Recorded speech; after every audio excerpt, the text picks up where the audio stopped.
இயேசு கிறிஸ்துவில் எனக்கு பிரியமான சகோதர சகோதரிகளே, இன்று நாம் வாழ்ந்து கொண்டிருக்கின்ற உலகில் நன்மை செய்வோர், நல்லது செய்வோர் தனித்து விடப்படுகிறார்கள். தீமை செய்வோர் ஒன்று சேர்ந்து நன்மையை நல்லதை எதிர்க்கிறார்கள். இதை நாம் இன்றைய அரசியலில் பார்க்க முடியும், நமது குடும்பங்களில் பார்க்கலாம். அதை போன்று மத குருக்கள் மத்தியிலும் இதை பார்க்க முடிகிறது. இதில் உண்மை என்னவென்றால், நல்லது நன்மைகள் தனித்து நின்றாலும் இறுதியில் வெற்றி பெறும், தீமைகள் அழிவு பாதைக்கு செல்லும் என்பதே. இதைத்தான் இன்றைய நற்செய்தியில் பார்க்கின்றோம்.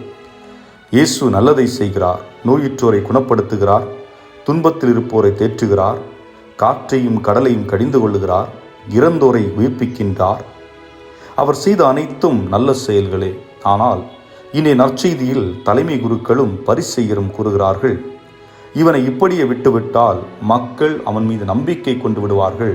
ஆகவே நாம் அவரை கொன்றுவிட வேண்டும். காரணம், ஒருவேளை அவர் மீது நம்பிக்கை கொண்டு விட்டால் நம்மை அவர்கள் மதிக்க மாட்டார்கள், நாம் நினைத்த அரசியலை செய்ய முடியாது என்கிறார்கள். இதில் கயபா என்ற தலைமை கூறுகிறார், இயேசுவை இப்படியே விட்டுவிட்டால் உரோமையர்கள் வந்து நமது மக்களை கொன்று ஆலயத்தை இடித்து விடுவார்கள், நாம் நம்மை இழந்து விடுவோம். ஆகவே நம் அனைவரையும் காப்பாற்றி கொள்ள இயேசு ஒருவரை கொலை செய்வது என்பது யதார்த்தமான ஒன்றுதான், அதை செய்து விடுவோம் என்று அவர்களுக்குள் முடிவெடுக்கின்றார்கள்.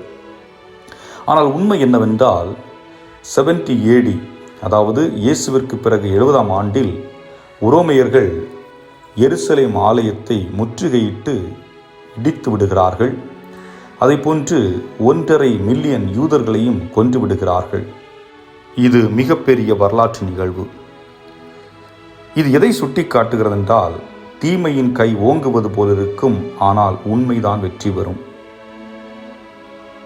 இதைத்தான் சொல்வார்கள், நேர்மையாக சம்பாதித்த பணம் தங்கும், தவறான விதத்தில் சம்பாதித்த பணம் தங்காது.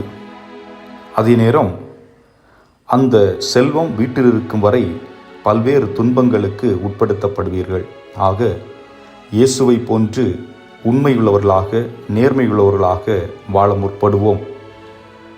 தலைமை குருக்களை போன்று பரிசேயர்களைப் போன்று நல்லது செய்கிறவர்களை துன்புறுத்தாமல், நல்லது செய்கின்ற மனிதர்களுக்கு ஊக்கம் கொடுக்கக்கூடியவர்களாக, நேர்மையானவர்களாக நாம் வாழ இன்றைய வாசகங்கள் நமக்கு அழைப்பு விடுக்கின்றன.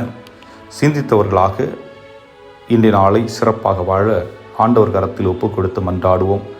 இறைவன் உங்களை நிறைவாக ஆசீர்வதிப்பாராக. ஆம்.